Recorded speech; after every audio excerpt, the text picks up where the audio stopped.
په یو کلي کې یو غریب زمیندار اوسېدو چې د هغه نوم حامد و. حامد سره ډېر څه نه و، خو یو وړوکی غوندې کور او یوه چرګه وه ورسره، او د دې چرګې انډې به یې خرڅولې او خپله ګزاره به یې پې کوله. یو ورځ حامد سهار وختي چې د چرګې انډې راوچتولې نو هغه حیران شو چې یوه هګۍ پکې عام نه ده بلکې ډېره زیاته چمکېده. چې هغه کله دا صفا کا نو هغه ته معلومه شوه چې دا خو د سرو زرو هګۍ ده. حامد ډېر زیات خوشحاله شو او فوراً یې هغه انډه بازار ته یوړه او په ښو پیسو باندې خرڅه کړه.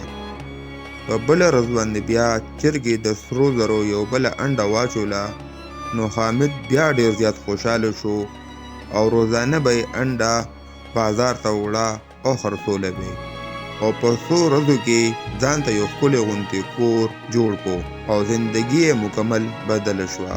خو د وخت سره حامد لالچي شو او هغه سوچ وکړو چې دا چرګه روزانه ماته یو هګۍ راکوي، که زه دا چرګه حلاله کړم نو په یو ځای باندې به د دې د خېټې نه د سرو زرو ټولې هګۍ راوباسم او ډېر زیات مالدار به جوړ شم.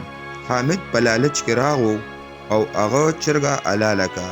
خو چې کله حامد د چرګې خېټه وکته، د چرګې په خېټه کې صرف تشې کولمې وې او نور هېڅ هم نه و، نه پکې د سرو زرو هګۍ وې او نه پکې څه خزانه وه. حامد ډېر زیات خفه شو او د خپلې غلطۍ احساس ورته وشو او په زړه کې ووی که لالچ مې نه و کړی نو دا ورځ به مې نه لیده.